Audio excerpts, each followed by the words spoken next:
Hello there. This is a quick video on how to set up your system messages for the new system. Now, when you are on the system, you're going to run into areas that are going to display information to the public and to your admin staff. On the public side, we'll see information such as this information here when they go to log in and create an account. And on the admin side, the very first screen they see is going to be the communication screen. So these are going to be screens you're going to need to modify the content for, and I'm going to show you how to do that. It's really easy and really quick.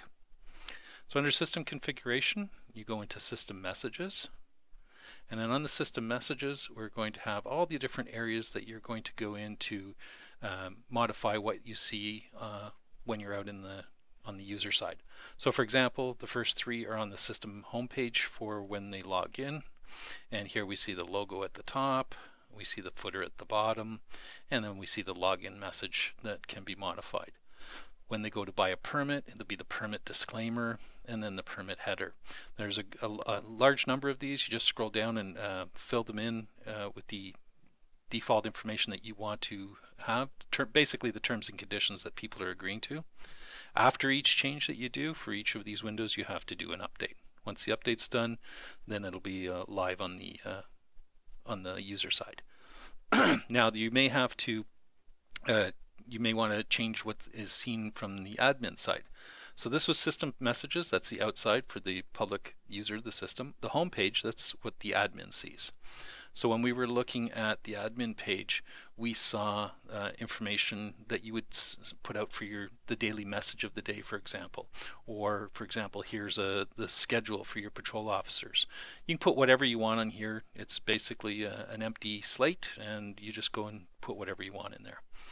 The other things that you're going to want to be able to modify and set up in advance are the temp permit text. So they all work roughly the same way, where you have what's called a CK editor. You put in your content and then you update this information.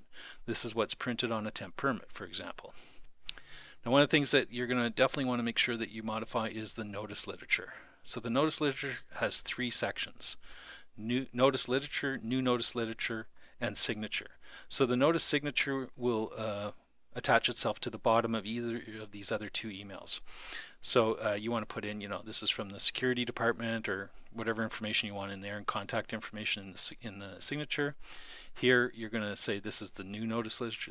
This is what the person will get in an email in regards to receiving a violation if their email is in the system.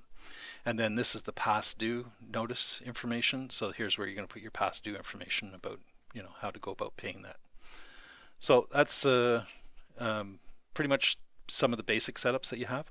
One of the other things that you're going to need to set up under the classic system settings is reply to email addresses, so that when those email notices go out, if somebody replies to it, it comes back. If you don't have an email address set up for the parking department, you might want to consider talking to your IT department to get one set up. And basically any replies to the admin or security, you'd put them in here. So usually we see something like parkingservices@school.com or security services at theschool.com. Here's where you put the description of the system, and down here are the addresses, the mailing address and the safety address that you would put in. In a lot of cases, these two are the same, just whatever you put in for the mailing address here, copy down here, or if the safety address, like the actual security office, is different from the school address, then you could put that down in here.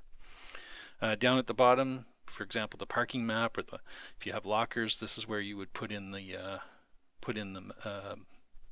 PDF or JPEG of the parking map. So you just choose the file, put it in, and then you can view the current file just by clicking on that, and then the current file comes up. And that's what's shown when somebody's selecting. So that's basically it for now. I hope this was of help, and if you have any other questions, please feel free to check our wiki.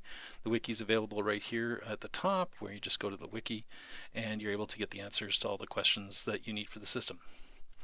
All right, have a great day, and thanks.